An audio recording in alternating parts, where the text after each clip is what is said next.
ಎಲ್ಲರಿಗೂ ನಮಸ್ಕಾರಗಳು. ಓಂ ಶ್ರೀ ಸದ್ಗುರು ಶುದ್ಧ ಬ್ರಹ್ಮಣೇ ನಮಃ. ಸದ್ಗುರು ಶ್ರೀ ಪಂಡಿತ ಪೀತಾಂಬರಜಿ ಮಹಾರಾಜ್ ಕಿ ಜೈ.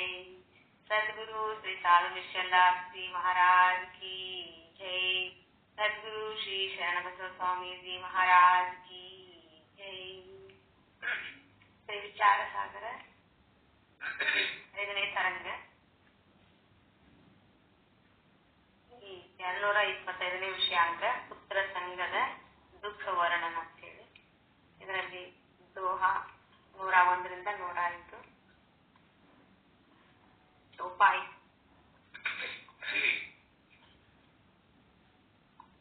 ಮೋರಿ ಭಾಗ ಬಕಸಹುತಿಸು ಮೋರಾ ಗದಹ ಮಾತ ಚರಾವು ತೋರಾ ಯೂ ಕರಿ ಜನ ಗೋದನೆ ಧಾರೈ ಬಿನತಿ ಕರಿ ಗದಹ ಕೂಚಾರೈ ಅಸ ಅನಂತ ದುಃಖ ದೇಸಿಸು ಪಾರನ जुआ हो तलव और हजारन उमर पूत की वही जो थोरी मरी वही करहु उपाय करोरी मरई मात पित कूट ही माथा मानी आप कूटीन अनाथा हाय हाय करी नित दिन रोवई करिति कजिक निज जन्म विगोवै पूत मरण को वै दुःख जैसो लखत सपूत अपूत न सैसो जो जो जीवै तो होत ही तरुणा लगत नारी के पोषण भरना जिन अनेक यत्ननी प्रतिपौरौ पारौ इन कूजल प्यावन वै भारौ रजनी सैजके सिखवै नारी तव प्रीति मात जेहु ಮುಹಿಗಾರಿ. ಈ ದೋಹಾಗಳ ಅರ್ಥವನ್ನು ನಮಗ ತಿಳಿಸಿಕೊಡ್ಬೇಕಂತ ಹೇಳಿ ಗುರುಗಳಲ್ಲಿ ವಿನಂತಿ.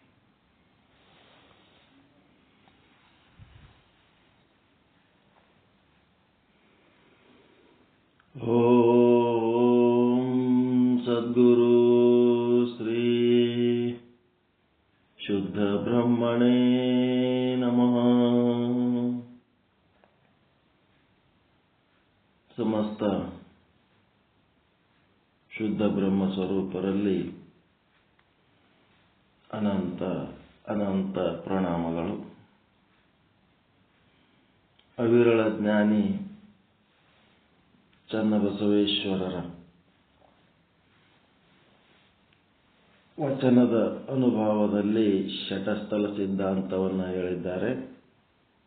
ಅದರಲ್ಲಿ ಭಕ್ತ ಜ್ಞಾನಿ ಸ್ಥಳ ಅಂದರೆ ಭಕ್ತ ಹೇಗಿರಬೇಕು ಹೇಗಿರಬಾರ್ದು. ಭಕ್ತ ಹೇಗಿರಬಾರ್ದು ಅನ್ನೋದಕ್ಕೆ ತಾಮಸ ನಿರಸನ ಸ್ಥಳ ಅಂತಾರೆ. ಅದಕ್ಕೆ ಭವಿಸ್ಥಳನು ಅಂತಾರೆ. ಭವಿತನ ನಿರಸನ ಸ್ಥಳ. ಮತ್ತೆ ಭಕ್ತನ ನಿರ್ದೇಶನ ಸ್ಥಳ ಅಂದ್ರೆ ಭಕ್ತ ಹೇಗಿರ್ತಾನೆ ಹೇಗಿರಬೇಕು ಅಂತ. ಭಕ್ತ ತಾಮಸ ನಿರಸನ ಸ್ಥಳದೊಳಗೆ ನಾನಾ ರೀತಿ ಸೂಚನೆಗಳು ಕೊಟ್ಕೊತ ಬಂದ್ರು. ಗುರುವಿನಲ್ಲಿ ತನ್ನ ವಂಚನೆ ಇರಬಾರ್ದು ಅನ್ನೋಂಥವೇ ಪಟ್ಟಿಗೆ ನಿರಸನ ಸ್ಥಳ ಅಂತಾರೆ. ಲಿಂಗದಲ್ಲಿ ಮನವಂಚನೆ ಇರಬಾರದು, ಜಂಗಮದಲ್ಲಿ ಧನವಂಚನೆ ಇರಬಾರದು, ಗುರುವಿನಲ್ಲಿ ಚಾರಿತ್ರ್ಯ ಅರಸುವಂತ ಗುಣ ಇರಬಾರದು, ಲಿಂಗದಲ್ಲಿ ಲಕ್ಷಣ ಅರಸಬಾರದು, ಜಂಗಮದಲ್ಲಿ ಜಾತಿ ಅರಸಬಾರದು. ಲಿಂಗಸ್ಯ ಪ್ರತಿಪಕ್ಷ ಅಂದ್ರೆ ಲಿಂಗ ಅಂದ್ರೆ ದೇವರು, ಪ್ರತಿಪಕ್ಷ ಅಂದ್ರೆ ನಾಸ್ತಿಕತೆ.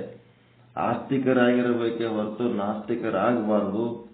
ಸದಾಚಾರ ವರ್ಜಿತ ಅಂತಂದ್ರೆ ನ್ಯಾಯ ಸತ್ಯ ಸದ್ಗುಣ ಏನದವ ಅವುಗಳನ್ನು ಕೆಡಿಸಿ ಅನ್ಯಾಯವನ್ನೇ ನ್ಯಾಯವನ್ನಾಗಿ ನಡೆಸಿನಿ ಅನ್ನಂತ ದುಷ್ಟ ಜನರ ಒಂದು ಪ್ರಭಾವ ಹೆಚ್ಚಾಗ್ತಾ ಇದೆ ಜಗತ್ತಿನೊಳಗೆ. ಭ್ರಷ್ಟಾಚಾರನೇ ಶಿಷ್ಟಾಚಾರ, ಅನ್ಯಾಯನೇ ನ್ಯಾಯ. ಇಷ್ಟ ಅನ್ಯಾಯ ಇದ್ರೂ ನಾನೇ ಗೆದ್ದು ಬಂದೆ, ನಾನೇ ಈ ಮ್ಯಾಲದಿನಿ ನೋಡು, ಇಷ್ಟು ಕೆಟ್ಟ ಇದ್ರು ಸಹಿತ ಅಂತೇಳಿ ಅನ್ಯಾಯ, ಭ್ರಷ್ಟ, ದುಷ್ಟ ಅವ್ರದೇ ಒಂದು ದೊಡ್ಡ ಹುದ್ದೆ, ದೊಡ್ಡ ವಿದ್ಯೆ ಒಳಗೆ ಹೋಗ್ಲಕತ್ತಾರ. ಅದು ಒಂದು ಕೆಟ್ಟ ಸದಾಚಾರ ವರ್ಜಿತ ಆಗಿರಬಾರದು. ಏನಿದ್ರು ಸದಾಚಾರದೊಳಗೆ ಇದ್ದು ಸಾಧನೆ ಮಾಡಬೇಕು. ಅನಾಚಾರದಿಂದ ಮಾಡಿದ ಸಾಧನೆ ಅದು ಸಾಧನೆ ಅಲ್ಲ, ಅದು ಬಂಡತನ. ಅದು ಗುರು ಲಿಂಗ ಜಂಗಮ ದ್ವೇಷ ಮಾಡಬಾರ್ದು. ಗುರು ಲಿಂಗ ಜಂಗಮದಲ್ಲಿ ಏನ್ ಮಾಡಬಾರ್ದು? ದ್ವೇಷ ಮಾಡಬಾರ್ದು. ಆಮೇಲೆ ವೇಷಧಾರಿ, ಗುರು ದ್ವೇಷ, ಲಿಂಗ ವೇಷ, ಜಂಗಮ ವೇಷಧಾರಿಯಾಗಿ ಏನಾಗಬಾರ್ದು ಅಂದ್ರೆ ಅವಗುಣಿಗಳು ಇರಬಾರ್ದು. ತದ್ದೀನ ಅಂತಂದ್ರ ಈ ಶ್ರಾದ್ದ ಕರ್ಮ ಮತ್ತು ದಿನದೋಷ ಅಂತಂದ್ರ ಕಾಲದಲ್ಲಿ ಶುಭ ಕಾಲ, ಅಶುಭ ಕಾಲ.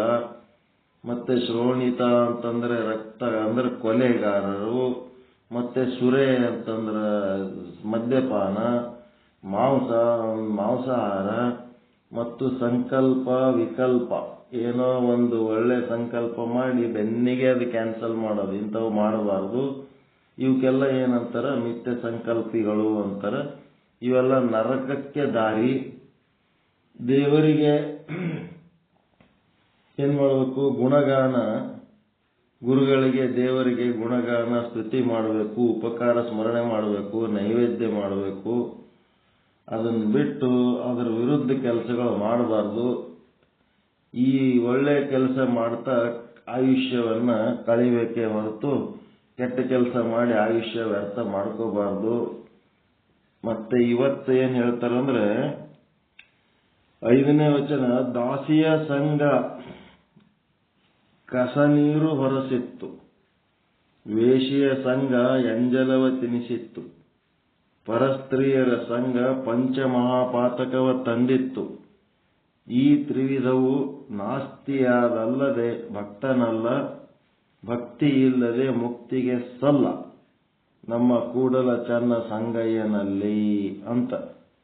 ದಾಸಿಯ ಸಂಘ, ವೇಷಿಯ ಸಂಘ, ಪರಸ್ತ್ರೀ ಸಂಘಗಳು ಇವು ಈ ಒಂದು ಆಧ್ಯಾತ್ಮ ಸಾಧನೆ ಒಳಗೆ ಇರಬಾರದು ಅನ್ನೋಂಥ ಒಂದು ವಿಚಾರ ಹೇಳ್ತಾರೆ.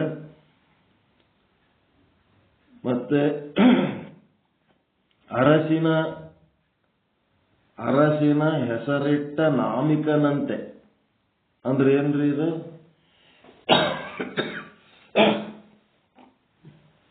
ಅರಸಿನ ಹೆಸರಿಟ್ಟ ನಾಮಿಕನಂತೆ ಅಂದ್ರೆ ಏನ್ ಅರ್ಥ ಮಾಡ್ತಿರೋದು? ಹೆಂಗ ಅರ್ಥ ಮಾಡ್ತಿರೋದು? ಅರಸಿನ ಅಂದ್ರೆ ಅರಸನ, ಅರಸರು ಇರ್ತಾರಲ್ಲ ದೊಡ್ಡ ದೊಡ್ಡವರು. ಅರಸಿನ ಹೆಸರಿಟ್ಟ ನಾಮಿಕನಂತೆ. ಈಗ ರಾಜ ವಿಕ್ರಮಾದಿತ್ಯ ಅಂತ ಹೆಸರಿಟ್ಕೋತಾರ, ಮತ್ತೆ ಪೃಥ್ವಿರಾಜ ಅಂತ ಹೆಸರಿಟ್ಕೋತಾರ. ದೊಡ್ಡ ದೊಡ್ಡ ರಾಜರು ಫೇಮಸ್ ಏನದಾರಲ್ಲ ಅಂತ ರಾಜರ ಹೆಸರುಗಳು ಇಟ್ಕೋತಾರ. ಹೆಸರು ಇಟ್ಕೊಂಡವರೆಲ್ಲ ನಾಮಕ್ಕರುವವರಲ್ಲದೆ ಪಟ್ಟಕ್ಕರುವವನಲ್ಲ. ಅವನಿಗೆ ವಿಕ್ರಮಾದಿತ್ಯನ ಕುರ್ಚಿ ಮೇಲೆ ಹೋಗಿ ಕುಂದಿರ್ಸ್ತಾರೇನೋ ಪಟ್ಟಕ್ಕೆ ಹತ್ತಿ. ನಾಮಕ್ಕೆ ಹೆಸರಿಗೆ ಅಷ್ಟೇ. ಅರಸಿನ ಹೆಸರಿಟ್ಟ ನಾಮಿಕನಂತೆ ನಾಮಕ್ಕರುವನಲ್ಲದೆ ಪಟ್ಟಕ್ಕರುವವನಲ್ಲ. ಅದೇ ರೀತಿ ಇಲ್ಲೇನಾಗ್ಯದ? ಅದೇ ಅಂತಂದೊಡೆ ಗುರು ಲಿಂಗ ಜಂಗಮ ಪ್ರಸಾದದ ಪ್ರಭಾವ ಅನುಭವ ಹೇಳಿಕೊಂಡು ಬದುಕುವವರಲ್ಲದೆ ವೇಷ ಧರಿಸಿಪ್ಪ ಆಶಯ ಲಿಂಗ ಲಾಂಛನಧಾರಿಗಳೆಲ್ಲ ಸತ್ಯ ಸಂಬಂಧ ಸಜ್ಜನ ಗುಣಕ್ಕೆ ಯೋಗ್ಯರೇ ಅಲ್ಲ ಅಂತ ಹೇಳ್ತಾನೆ. ಗುರು ಅಂತ ಒಂದು ದೊಡ್ಡ ಸ್ಥಾನ ಅದ. ಆ ಗುರುವಿನ ಸ್ಥಾನದ ಹೆಸರಿಟ್ಕೊಂಡು ಲಿಂಗ ಅಂತ ಒಂದು ದೊಡ್ಡ ಸ್ಥಾನ ಅದ, ಜಂಗಮ ಅಂತ ಒಂದು ದೊಡ್ಡ ಸ್ಥಾನ ಅದ. ಈ ರಾಜರ ಹೆಸರು ಇಟ್ಕೊಂಡಂಗ ಇವು ಹೆಸರಿಟ್ಕೊಂಡಾರ. ಹೆಸರಿಟ್ಕೊಂಡು ಮೆರಿಲಕತ್ತಾರ. ಆದ್ರೆ ಅವೆಲ್ಲ ಹೆಸರಿಗಾದುವೆ ಹೊರತು ಅಲ್ಲಿ ಸತ್ಯಾನುಭವ ಏನರೇ ಆದೇನು ಅಂತ ಹೆಂಗ ಹಾಕ್ಯಾರ ನೋಡ್ರಿ ಅವ್ರ ಮಾತು. ಅರಸಿನ ಹೆಸರಿಟ್ಟ ನಾಮಿಕನಂತೆ ನಾಮಕ್ಕರುವವನಲ್ಲದೆ ಪಟ್ಟಕ್ಕರುವವನಲ್ಲ. ಅದೇಂತೆಂದೊಡೆ ಲಿಂಗ ಜಂಗಮ ಗುರು ಪ್ರಸಾದ ಅನುಭಾವದ ಹೆಸರು ಹೇಳಿಕೊಂಡು ಬದುಕುವರಲ್ಲದೆ ವೇಷವ ಧರಿಸಿ ಪಾಸೆಯ ಲಾಂಛನಧಾರಿಗಳೆಲ್ಲರೂ ಸತ್ಯ ಸಂಬಂಧ ಸಜ್ಜನ ಗುಣ ಯೋಗ್ಯರೇ. ಎಲ್ಲಕ್ಕಿಂತ ಬಸವ ರಾಜ ಅಂತ ಹೆಸರಿಟ್ಕೊಂಡಿರ್ತಾರಲ್ರಿ. ಹೌದಲ್ರಿ? ರಾಜನೇ ಹೌದಿಲ್ಲ ಬಸವ. ಬಸವ ರಾಜ ಅಂತ ಹೆಸರು ಇಟ್ಕೊಂಡು ಬಸವಣ್ಣನಂಗೆ ಇರ್ತಾರೇನೋ ಅವರು. ಹಂಗೆ ಇದು ಕಾರಣ ಕೂಡಲ ಚನ್ನ ಸಂಗಯ್ಯ ಸಹಜ ಸಜ್ಜನ ಸಂಬಂಧಿಗಳಲ್ಲದ ಭಕ್ತ ಮಹೇಶ್ವರನಂತಿರಲಿ. ಏನಂದ್ರ ಭಕ್ತ ಮಹೇಶ ಬಿಡಪ್ಪ ದಿನ ಬಾಳ ದೊಡ್ಡ ಅದು. ಸುಮ್ಮ ಸಹಜ ಸಂಬಂಧಕ್ಕೂ ಚನ್ನ ಸಂಗಯ್ಯಾಗ ಬೇಕಾಗಿಲ್ಲ ಅಂತಲವ್ರು. ಭಕ್ತ ಮಹೇಶ ಅವೆಲ್ಲ ಇನ್ನ ದೂರದ ಮಾತಾಯ್ತು. ಸುಮ್ ಸಹಜ ಅಂದ್ರೆ ಹೆಂಗ್ ನೋಡ್ರಿ, ಈಗ ದಾರ್ಯಾಗ ಹೋಗಾಗ ಸುಮ್ನೆ ಆರಾಮೇನ್ರಿ ಅಂತ ಕೇಳೋದಕ್ಕೂ ಬೇಕಾಗಿಲ್ಲ ಅಂತವ್ರು. ಹಿಂಗೆಲ್ಲ ಇದ್ದವ್ರು ಹೆಸರಿಗೆ ತಕ್ಕ ಸತ್ಯ ಅಲ್ಲದಂತ ಗುರುಲಿಂಗ ಜಂಗಮ ಹೆಸರಿಟ್ಕೊಂಡು ಮೆರೆಯವರು ಇವರು ಭಕ್ತ ಜಂಗಮರು ಆಗೋದಿಲ್ಲ. ಸುಮ್ ಸಹಜ ಪರಮಾತ್ಮನ ಸಹಜವಾದಂತ ಒಂದು ವಿಚಾರಕ್ಕೆ ಸಹಿತ ಅಂತವ್ರು ಬೇಕಾಗಿಲ್ಲ ಅಂತ. ದಾರಿ ಸಂಗಡ ಬೇಡ, ನಡೆಬೇಡ, ನುಡಿಬೇಡ ಅಂತೇಳಿ ಒಂದು ಅರೆಭಕ್ತರ ಸಂಘ ಕೇಳಿದಿಲ್ಲ ವಚನ. ಅರೆಭಕ್ತರ ಸಂಘ ಕೇಳಿದಿಲ್ಲ ವಚನ. ಅರೆಭಕ್ತರ ಸಂಘ ಅನ್ನೋದು ಪೂರ್ತಿ ಪಕ್ಕ ಇರ್ಲಾರ್ದವ್ರ ಸಂಘಟ ಇರಬಾರ್ದು, ಹುಷಾರಾಗಿರ್ಬೇಕಂತ. ಅರೆಭಕ್ತರಾದವರ 133 ಹೇಳ್ತೀನಿ ನೋಡ್ರಿ ವಚನ ಹೆಂಗದ.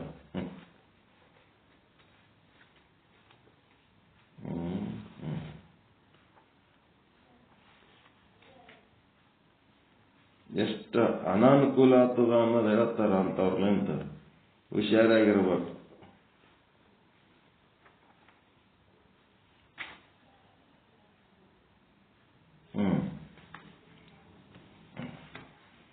ಹಾಫ್ ನಾಲೆಜ್ ಇದ್ದವ್ರು ಇರ್ತಾರಲ್ಲ, ಅವರಿಗೆ ನಿಷ್ಠೆ ಅನ್ನೋದಿರಲ್ಲ, ಏನೂ ಇರಲ್ಲ. ಸುಮ್ಮನೆ ನಮ್ಮವ್ರು ಅಂತೇಳಿ ನಾವೇ ಬೆನ್ನಚ್ಚಿ ತೆಕ್ಕಿಗೆ ಹಾಕೊಂಡು ಹೊಂಟಿರ್ತೀವಿ. ಆದ್ರೆ ಅವರು ಏನಿರ್ಬೇಕು ಅದೇ ಇರ್ತಾರ, ಅವ್ರು ಏನ್ ಮಾಡ್ಬೇಕು ಅದೇ ಮಾಡ್ತಾರ. ಅದಕ್ಕೆ ಅವ್ರು ಏನಂತಾರ, ಅರೆಭಕ್ತರಾದವರ ನೆರೆ ಬೇಡ, ನಿಮ್ಮ ಬಗಲಾಗ ಸಹಿತ ಇಟ್ಕೋಬೇಡ್ರಿ, ಹೊರೆ ಬೇಡ ಅಂತಂದ್ರ ಅವ್ರಲಿಂತ ನಿಮ್ಗೆ ಏನಾದರೂ ಅನುಕೂಲ ಆತಿತ್ತಂದ್ರೆ ಅದು ಅನುಕೂಲ ಸಹಿತ ಬೇಕಾಗಿಲ್ಲ. ಅಂತವ್ರಲಿಂತ ಬಂಗಾರ ಸಿಕ್ಕರು ಬೇಕಾಗಿಲ್ಲ. ಹಾಫ್ ನಾಲೆಜ್ ಇದ್ದವ್ರ ಸಂಗಟ ಅಂತ. ಸರಿಯಾಗಿ ನಿಷ್ಠೆ ಇರ್ಲಾರ್ದವ್ರ ಜೊತೆಗೆ ಎಂತ ದಾರಿ ಸಂಗಡ ಬೇಡ. ದಾರಿ ಸಂಗಡ ಅಂದ್ರೆ ಎಲ್ಲರೂ ಹೋಗೋದಕ್ಕ ಜೋಡ ಬಾರಪ್ಪ ಅಂತ ಹೇಳಕ್ಕೆ ಸಂಗಟನು ಎಲ್ಲಿಗೆ ಕರ್ಕೊಂಡು ಹೋಗ್ಬೇಡ್ಕಿಂತ ಲೋಲಕತ್ತೀವಿ, ಒಬ್ಬರೇ ಆಗಿವಿ, ಸ್ವಲ್ಪ ಯಾರ ಬರ್ರಪ್ಪ ಅಂತಂದ್ರು ಅಂತವ್ರಿಗೆ ಕರ್ಕೋಬೇಡ್ರಿ ಅಂತಾರವ್ರು. ದೂರ ನುಡಿಯಲು ಬೇಡ. ದೂರ ನುಡಿಯಲು ಅಂತಂದ್ರೆ ನಿಮ್ಮ ಹೊಟ್ಟೆಗಿನ ಮಾತುಗಳು ಏನೋ ಒಂದು ಯಾರಿಗೆ ಹೇಳಿ ಸಮಾಧಾನ ಮಾಡ್ಕೋಬೇಕಂದ್ರೆ ಅಂತವ್ರ ಮುಂದೆ ಹೇಳ್ಕೋಬೇಡ್ರಿ ಅಂತ ಹೇಳ್ತಾರೆ. ಕೂಡಲ ಸಂಗನ ಶರಣರಲ್ಲಿ ಅಚ್ಚಲಿಂಗೈಕ್ಯಂಗೆ ತೊತ್ತಾಗಿಯುವುದಯ್ಯ. ಎಂಥವ್ರಂದ್ರೆ ಕೂಡಲ ಸಂಗನ ಶರಣರಲ್ಲಿ ಅಚ್ಚಲಿಂಗೈಕ್ಯರಾಗಿರಬೇಕು.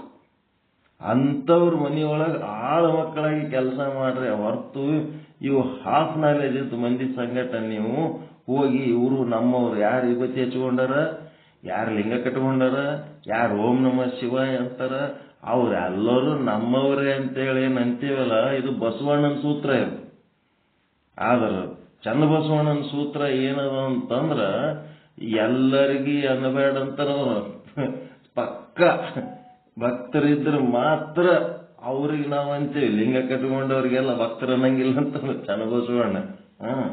ಬಸವಣ್ಣಂದು ವಿಶಾಲ ಹೃದಯ. ಚನ್ನಬಸವಣ್ಣಂದ ಏನಾದ ಕ್ವಾಲಿಟಿ ಮೇಂಟೈನ್ ಮಾಡ್ತಾನ, ಕ್ವಾಲಿಟಿ ಬೇಕಂತ. ಹಂಗ ಇಲ್ಲಿ ಅಚ್ಚ ಲಿಂಗೈಕ್ಯಂಗೆ ತೊತ್ತಾಗಿವುದಯ್ಯ. ಬಸವಣ್ಣ ವಚನ ನೋಡ್ರಿ ಹೆಂಗದ. ಅರೆ ಭಕ್ತರಾದವರ ನೆರೆ ಬೇಡ, ಹೊರೆ ಬೇಡ, ದಾರಿ ಸಂಗಡ ಬೇಡ, ದೂರ ನುಡಿಯಲು ಬೇಡ, ಕೂಡಲ ಸಂಗನ ಶರಣರಲ್ಲಿ ಅಚ್ಚಲಿಂಗೈಕ್ಯಂಗೆ ತೊತ್ತಾಗಿರುವುದಯ್ಯ. ಚಲೋ ಅದಲ್ರಿ ವಚನ ಇದು. ತೊತ್ತಾಗಿರಂದ್ರೆ ಆಳು ಮಕ್ಕಳು, ಆಳಾಗಿರು ಅಂತ ಒಂದು ಅಚ್ಚಲಿಂಗೈಕ್ಯ ನಿಜವಾದ ಸಾಧಕರಿದ್ರು ಅಂದ್ರೆ ಅಂಥವ್ರು ಆಳಿನ ಆಳಾಗುವ ಹೊರತು ಯಾರೇ ಸುಮ್ಮನೆ ಅರ್ಧಂಬರ್ಧ ಇದ್ದವ್ರಿಗೆ ತಗೊಂಡು ನಮ್ಮವ್ರ ತೇಳಕ್ಕೆ ಅಭಿಮಾನ ಪಡ್ಲಕ್ಕೆ ಹೋಗಬೇಡ. ನೀ ಅಭಿಮಾನ ಪಟ್ಟೆ ಅಂತಂದ್ರೆ ನಿನಗೆ ಕಡೆಗೆ ಎಲ್ಲಿಗೆ ಮುಟ್ಟಿಸ್ಬೇಕು ಅಲ್ಲಿಗೆ ಮುಟ್ಟಿಸ್ತಾರ ಅಂತವ್ರು. ಅದ್ರ ಸಲುವಾಗಿ ಕೈಗೆ ಸಿಕ್ಕವ್ರ ಬಗ್ಗೆ ಅಭಿಮಾನ ಪಡಬೇಡ ಅಂತ ಹೇಳ್ತಾರೆ. ಅವರೆಲ್ಲ ಏನು ನಾಮಕ್ಕರುವವರಲ್ಲದೆ ಪಟ್ಟಕ್ಕರುವವರಲ್ಲ. ಅರಸಿನ ನಾಮ ರಾಜರ ಹೆಸರು ಇಟ್ಕೊಂಡಂಗ ಅವ್ರು ಅಷ್ಟೇ.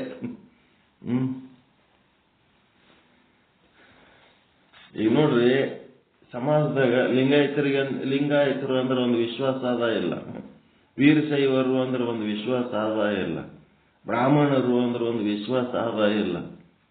ಅವರೆಲ್ಲರ ಬಗ್ಗೆ ಒಂದು ವಿಶ್ವಾಸ ಗೌರವ, ದೊಡ್ಡವರಂತ ಪವಿತ್ರಾತ್ಮರು ದೊಡ್ಡವರಂತ ಆದಾಯ ಇಲ್ರಿ ಸಮಾಜದಾಗ.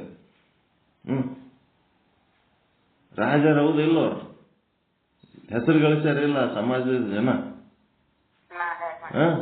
ಈಗ ಅಂಥದ್ದೊಂದು ದೊಡ್ಡ ಧರ್ಮ, ಅಂಥದ್ದೊಂದು ದೊಡ್ಡ ಕುಲ, ದೊಡ್ಡ ಜಾತಿ ಒಳಗೆ ಹುಟ್ಟಿ ಚಿಲ್ಲರ್ ಬುದ್ಧಿ ಮಾಡಿದ್ರ ಅದು ನಾಮಕರುವವರಲ್ಲದೆ ಪಟ್ಟಕ್ಕರುವವರಲ್ಲ ಅಂತ ಸುಮ್ಮನೆ ಆದ್ರೆ ಹೆಸರು ಹೇಳಿ ಬದುಕ್ತಾರ ಹೊರತು ಲಿಂಗಾಯತರ ಅಂತ ಹೇಳಿ ಲಿಂಗಾಯತರ ಹೆಸರು ಹೇಳಿ ಬದುಕ್ತಾರ. ಲಿಂಗಾಯತ ತತ್ವ ತಿಳ್ಕೊಂಡು ಅದ್ರಂಗೆ ನಡ್ಕೊಳ್ಳಾರ್ದೆ ವೀರಶೈವರ ಅಂತೇಳಿ ಹೆಸರು ಹೇಳಿ ಬದುಕ್ತಾರ. ವೀರಶೈವ ತತ್ವ ತಿಳ್ಕೊಳ್ಳಾರ್ದೆ ಅದ್ರಂಗೆ ನಡೀಲಿಲ್ಲ ಅಂತಂದ್ರೆ ಇವರೆಲ್ಲ ರಾಜರ ಹೆಸರು ಇಟ್ಕೊಂಡಾರ ಹೊರತು ರಾಜರಾಗ್ಲಿಲ್ಲ ಅನ್ನಂತ ಮಾತ ಬಹಳ ಚಂದ ಹೇಳ್ಯಾರ ಚನ್ನಬಸವಣ್ಣವ್ರ ವಚನ.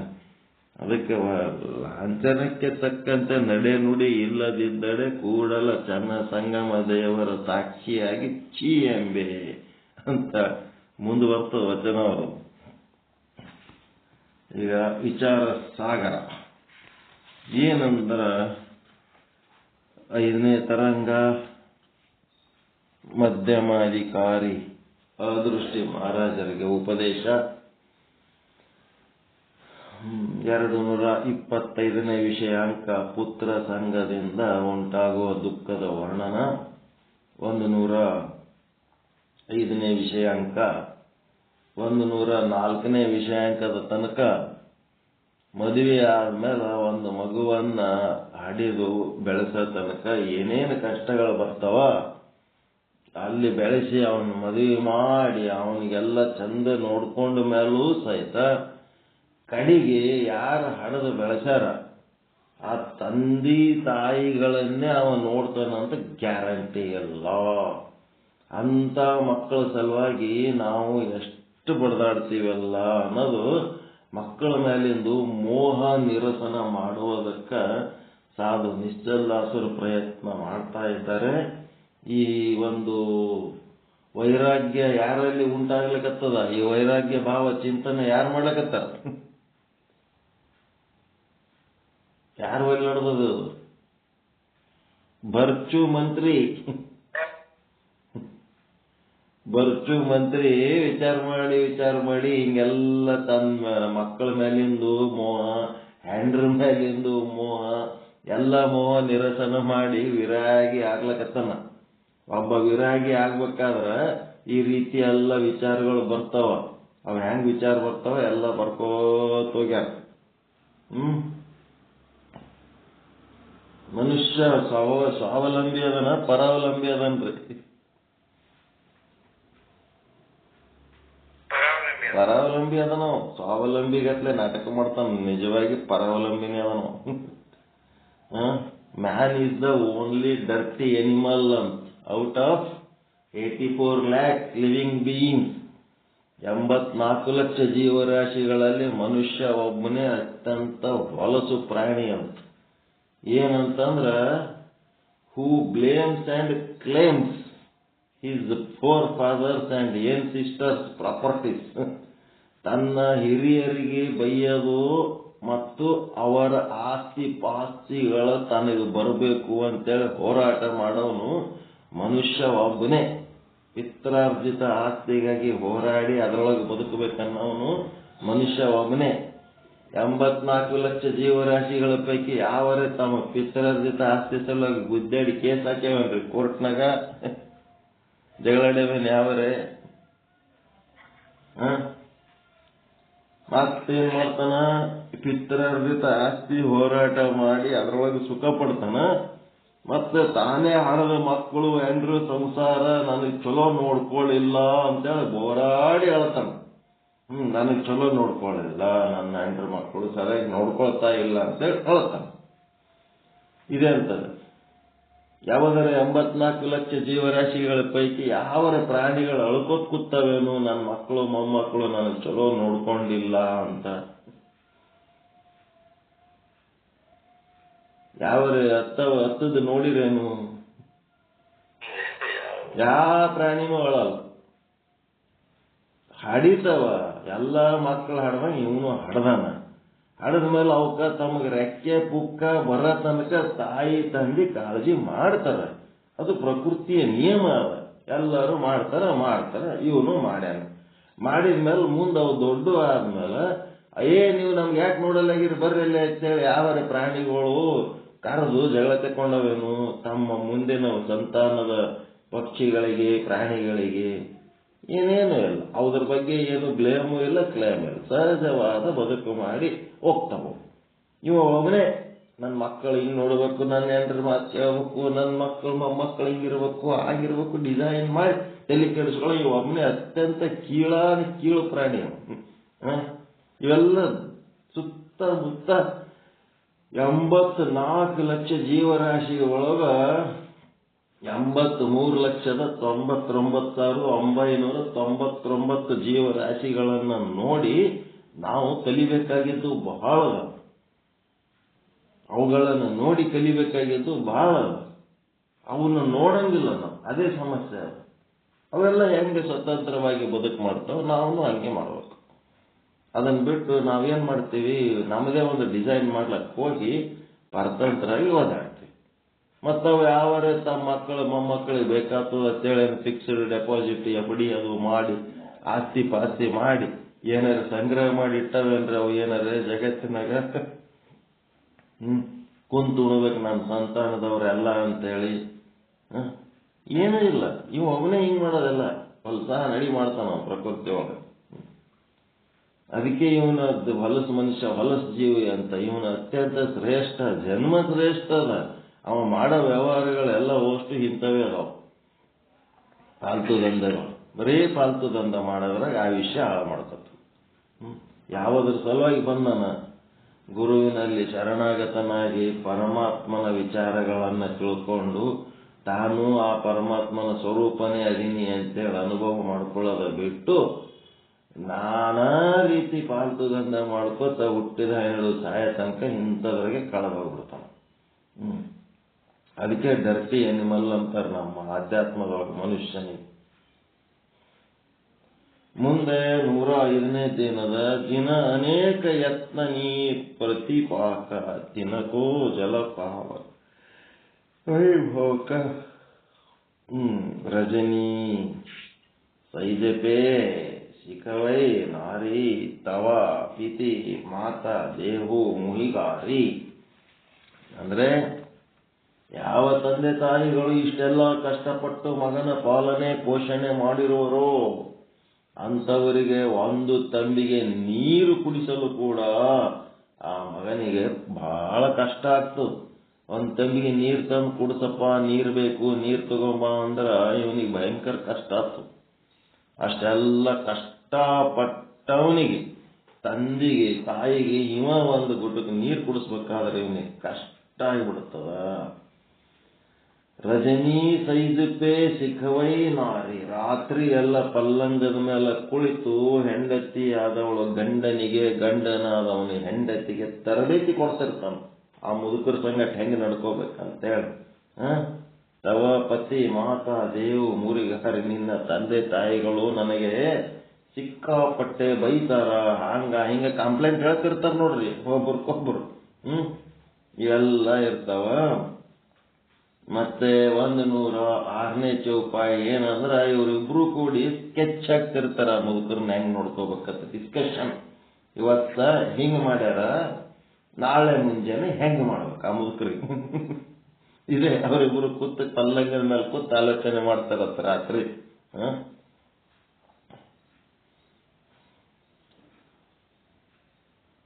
ಹೊಯ್ ಸುಪೂತ ತೋ ಪ್ರಾತಹಿ ಉಟಿಕೆ, ನವೈ ದೂರತೆ ಮಾತನ ಘಟಿಕೆ, ಚಹಾಯ್ ಮಾತ ಪಿತ ಆವೈ ನೇರೈ, ಪೂತನ ನ ಸನ್ಮುಖ ಆಂಕಿ ಹೂದೇರೈ.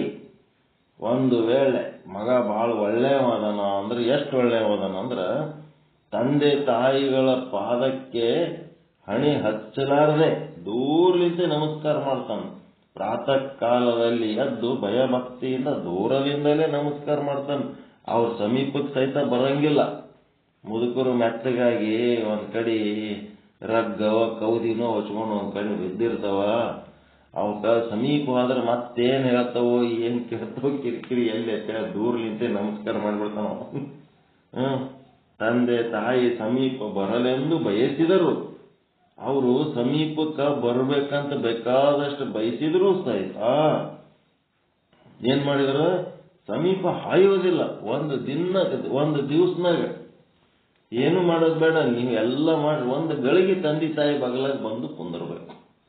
ಅದು ರೂಢಿ ಹಾಕೋಬೇಕು. ತಂದೆ ತಾಯಿಗಳು ಎಲ್ಲಿ ಇರ್ತಾರ ಅವ್ರ ಹತ್ರ ಹೋಗಿ ಒಂದು ಗಳಿಗೆ ಅವ್ರ ಹತ್ರ ಬರ್ತಾನ, ಮಗ ಕೂಡ್ತಾನ, ನಮ್ಮ ಹತ್ರ ಒಂದೆರಡು ಮಾತಾಡ್ತಾನಂದ್ರೆ ಅದೇ ಅವ್ರಿಗೆ ಎಷ್ಟೋ ಭಾಗ್ಯ ಇರ್ತದ. ವರ್ಷ ಆದ್ರೂ ಆ ತಂದೆ ತಾಯಿ ಮಾತನಾಡಿಸಲಾರದಂತ ಮಕ್ಕಳದವ. ಹಿಂಗಾಗಿ ಅವ್ರ ಕಡೆ ಹಾಯುವುದಿಲ್ಲ. ಅವರ ಸಮೀಪದಿಂದಲೇ ಅಡ್ಡಾಡಿದ್ರು ಸಹಿತ ಅವ್ರ ಕಣ್ಣೆತ್ತಿ ಸಹಿತ ಅವರಿಗೆ ನೋಡಂಗಿಲ್ಲ. ಅವರು ಆಸೆ ಗಣ್ಣುಗಳಿಂದ ನನ್ನ ಮಗ ನನ್ನ ಕಡೆ ನೋಡ್ಲಿ ಅಂತ ಕಣ್ಣು ಬಿಡ್ತಿರ್ತಾರ. ಆದ್ರೆ ಇವ ಮಾತ್ರ ಅವ್ರ ಕಡೆ ಕಣ್ಣೆತ್ತಿ ನೋಡಂಗಿಲ್ಲ, ಅವ್ರ ಸಮೀಪ ಹಾಯಂಗಿಲ್ಲ.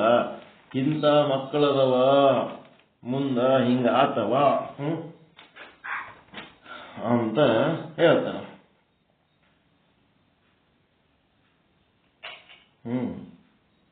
ಏನ ಹಣ್ಣಕ್ಕೆ ನಿನ್ ಕಡೆ ಹಾಳಿ ಸಹಿತ ನೋಡಂಗಿಲ್ಲ ಮುಂದೊಂದು ದಿವಸ ಅಂತ ಹೇಳಿ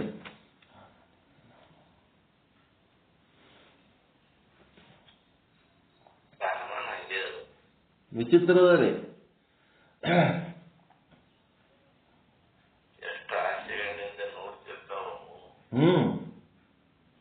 ಅವಾಗದ್ರ ಕಡೆ ವಾಳಿ ನೋಡಂಗಿಲ್ಲ, ಕಣ್ಣೆತ್ತ ನೋಡಂಗಿಲ್ಲ. ಎಷ್ಟು ಸಮಸ್ಯೆಗಳು. ಒಂದೆರಡು ಮಾತಾಡ್ತಿದ್ರೆ ಅವ್ರಿಗೆ ಬಂಗಾರ ನಂಗೆ ಆಗ್ಬಿಡ್ತದೆ. ತಂದೆ ತಾಯಿ ಆಡೋದು ಬೆಳೆಸಿ ಆಡಿಸಿ ಉಣಿಸಿ ತಿನಿಸಿ ಏನೆಲ್ಲ ಮಾಡಿದ್ರು ಮುಂದೆ ಮಕ್ಕಳು ಹಂಗ ಆಗಿಬಿಡ್ತಾರ.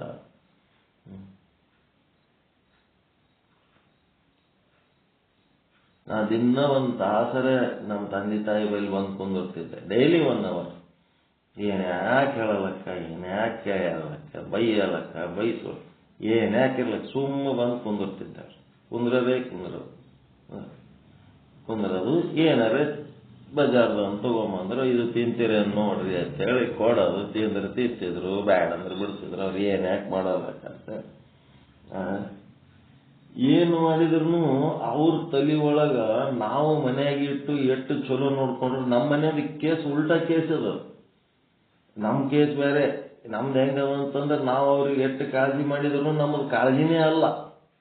ನಾವು ಮಗನೇ ಅಲ್ಲ, ನನ್ನ ಹೆಂಡತಿ ಶಶಿನೂ ಅಲ್ಲ, ನನ್ನ ಮಕ್ಕಳು ಮೊಮ್ಮಕ್ಕಳು ಅಲ್ಲ. ಅವ್ರಿಗೆ ಮಗಳೇ ಮಗಳವ್ರಿಗೆ, ಮಗಳೇ ಲೆಕ್ಕ ಅವ್ರಿಗೆ, ಮಗಳು ಮಕ್ಕಳೇ ಅವ್ರಿಗೆ ಲೆಕ್ಕ. ಇದು ಅವ್ರ ಮಗಳ ಮೋಹ, ಪುತ್ರಿ ಮೋಹ. ಇದು ದೊಡ್ಡ ಸಮಸ್ಯೆ. ಅದು ಆ ಸ್ವಭಾವ ಹಂಗಿದ್ದ ಏನ್ ಮಾಡ್ಲಕ್ಕಾಗ್ತದೆ? ಯಾರು ಏನ್ ಮಾಡಿದ್ರು ಬರೀ ಮಗಳಿಗೆ ನೆನ್ಸದೆ, ಮಗಳಿಗೆ ನೆನ್ಸದೆ, ಮಗಳಿಗೆ ನೆನ್ಸದೆ. ನಾವೇನ್ ಮಾಡಿದ್ದು ಏನೇನು ಲೆಕ್ಕದ ಇಲ್ಲ, ಬರೇ ಮಗಳದ್ದೇ. ಅಕ್ಕಿ ಏನು ಮಗಳು ಮನ್ಯಾಗ ಕರ್ಕೊಂಡು ಹೋಗಿ ಇಟ್ಕೊಂಡು ಅಕ್ಕಿಯನ್ನು ಮೈ ಮುಟ್ಟಿ ಕೈ ಮುಟ್ಟಿ ಏನ್ ಮಾಡಿದ್ರು? ಏನು ಮಾಡ್ಲಿಲ್ಲ. ಅಲ್ಲಿ ಯಾವ್ದೋ ಒಂದು ಕೇರ್ ಸೆಂಟರ್ ಅಂತ ಇಂಗ್ಲಿಷ್ನಾಗ ಅಂತಾರ. ಅದಕ್ಕೇನು ಕನ್ನಡದಾಗೂ ಮತ್ತೆ ಮಕ್ಕಳು ಎಲ್ಲರ್ಲಿಂದ ದೂರ ಆಗಿದ್ದು ಅನಾಥಾಶ್ರಮನೇ ಅದು. ಕೇರ್ ಸೆಂಟರ್ ಅಂತ ಇಂಗ್ಲಿಷ್ನಾಗ ಅಂತಾರೆ. ಆಟೆ ಅದ್ರಾಗ ಇಟ್ಟಕ್ಕೆ ಮೋಕ್ಷ ಕೊಡ್ಸಿದ್ರು. ಮತ್ತ ಏನ್ ಅಲ್ಲಿ ಹೋಗಿ ಏನ್ ಮಾಡ್ತೀವಿ? ಇಲ್ಲಿ ನಮ್ಮಲ್ಲಿ ಇದ್ದದ್ರಕ್ಕಿಂತ ಅಲ್ಲಿದೆ ಚಲೋ ಅವ್ರಿಗೆ. ಹಂಗ ಮಗಳ ಹಂಗ ಮಾಡಿದ್ದು ಅದನ್ನು ಚಲೋನೇ ಅವ್ರಿಗೆ. ಇಂಥವು ಇವಕ್ಕೇನ್ ಮಾಡ್ತೀರಿ? ಇವಕ್ಕೇನ್ ಅಂತೀರಿ ನಿಮ್ಮ ಭಾಷೆ ಒಳಗೆ? ಮಾಡ್ಬೇಕಂದ್ರೆ ಅನುಕೂಲವಾಗಿರಂಗಿಲ್ಲ. ಆಸೆ ಪಡ್ತಾರ, ಮಾಡೋರು ಇರಂಗಿಲ್ಲ. ಅವ್ರು ಒಟ್ಟ ನಮ್ಮ ಅನುಕೂಲದಾಗಿರ್ಲಿಲ್ಲ. ಅದೇ ಒಂದು ಸಮಸ್ಯೆ. ಏನಿರ್ತದಂದ್ರ ಮಾಡಿಸ್ಕೊಳ್ಳೋ ಋಣ ಇರಂಗಿಲ್ರಿ ಅವ್ರ ಬಲ್ಲಿ. ಅದೇ ಸಮಸ್ಯೆ. ಮಾಡಿಸ್ಕೊಳ್ಳೋದಕ್ಕೂ ಒಂದು ಋಣ ಬೇಕು. ಸೇವೆ ಮಾಡಿಸ್ಕೊಳ್ಳೋದಕ್ಕೆ ಒಂದು ಋಣ ಇದ್ದವ್ರಿಗೆ ಮಾತ್ರ ಅದು ಮಾಡಿಸ್ಕೊಳಕ್ ಬರ್ತದೆ. ಋಣನೇ ಇಲ್ಲ ಅಂತಂದ್ರೆ ಅಲ್ಲಿ ಮಾಡ್ಕೊಳಕ್ ಆಗಲ್ಲ, ಎಡಚಾಡ್ತಾತಿರ್ತದ ಅವ್ರು. ಋಣನೂ ಬೇಕು ಮಾಡಿಸ್ಕೊಳಕ್. ಏನು ಮಾಡಿದ್ರು ಕೇಳಲಿಲ್ಲ ಅವ್ರು. ಏನೇನೋ ಮಾಡಿ ರೊಕ್ಕ ಖರ್ಚು ಮಾಡಿದ್ರು, ಎಲ್ಲ ಮಾಡಿದ್ರು, ಏನ್ ಮಾಡಿದ್ರು ಹೊಂದಿಕೆದಾಗ ಇರಲಿಲ್ಲ. ಏನ್ ಮಾಡ್ಬೇಕಂತ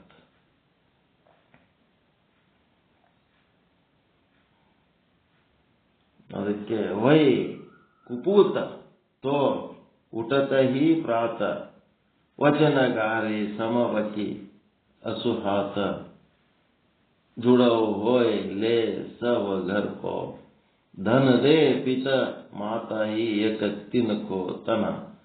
ಚಲೋ ಮಗ ಇದ್ನು ಅಂತಂದ್ರ ಅವ ಚಲೋ ಅಂದ್ರೆ ಎಷ್ಟು ಚಲೋ ಅಂದ್ರ ದೂರ್ಲಿಂದ ನಮಸ್ಕಾರ ಮಾಡ್ತಾನ, ಸಮೀಪಕ್ಕೂ ಹಾಯಂಗಿಲ್ಲ, ಮತ್ತು ಸಮೀಪ ಇದ್ರೂ ಕಣ್ಣೆತ್ತಿ ನೋಡಂಗಿಲ್ಲ, ಯಾವಾಗೂ ಉಪದ್ರವ ಇರಲ್ಲ. ತನ್ನ ಪಾಡಿಗೆ ತಾನಿರ ಮಗ ಚಲೋ ಮಗ ಅನ್ಬೇಕು.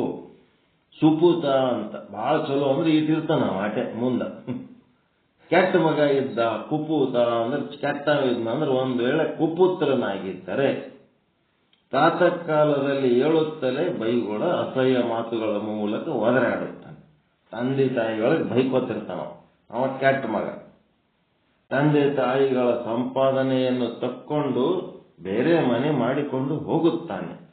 ತಂದೆ ತಾಯಿಗಳಿಗೆ ಏನನ್ನೂ ಕೊಡುವುದಿಲ್ಲ, ಅವರ ಶರೀರಗಳನ್ನು ಮಾತ್ರ ಅವರ ಪಾಲಿಗೆ ಬಿಟ್ಟು ಬಿಡುತ್ತಾನೆ.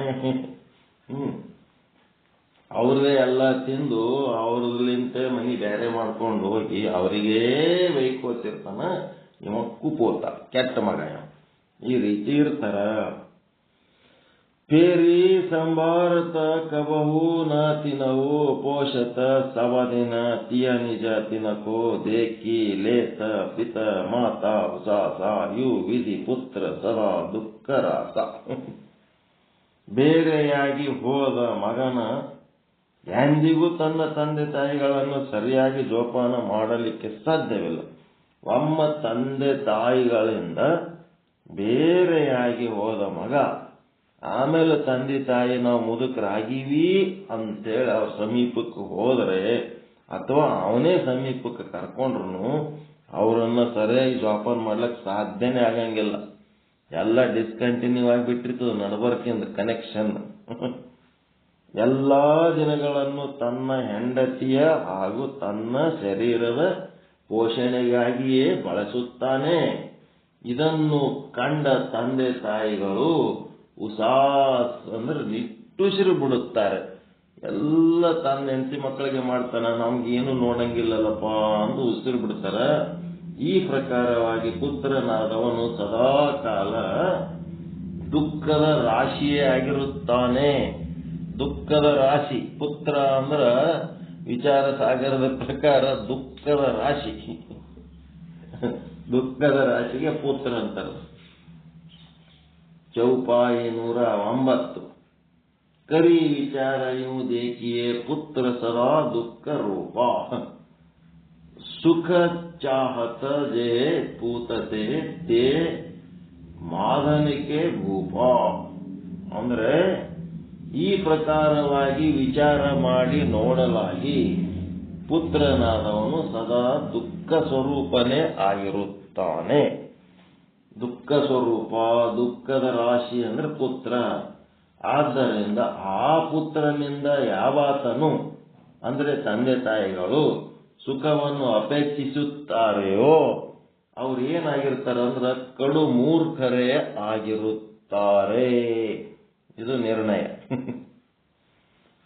ಎಲ್ಲರ ಮನೆಗೆ ಹಂಗೆ ಇರಂಗಿಲ್ಲ, ಅವ್ರವ್ರೆ ಹೆಂಗ್ ನಡ್ಕೋತಾರ ಹಂಗಿರ್ತದ. ಎಲ್ಲಾನು ಹಿಂಗೆ. ಇದೇನದ ಅಂತಂದ್ರ ಇದು ವೇದಾಂತ ಅಂತೇನದಲ್ಲ, ಅದ್ವೈತಿಗಳು ಅಂತೇನದರ ಇವರು ಸಂಸಾರ ಮತ್ತೆ ಹೊನ್ನು ಹೆಣ್ಣು ಮಣ್ಣು ಅಧಿಕಾರ, ಪ್ರಚಾರ, ಭೋಗ ಇದನ್ನೇನ್ ಮಾಡ್ತಾರಂದ್ರ ಎಲ್ಲ ಮಸ್ತ್ ಭೋಗಿಸ್ತಾರ ಮಕ್ಕಳು. ಈ ಅದ್ವೈತಿಗಳು ಎಲ್ಲ ಭೋಗಿಸ್ತಾರ, ಭೋಗಿಸೋದಕ್ಕೆ ಬೈತಾರ.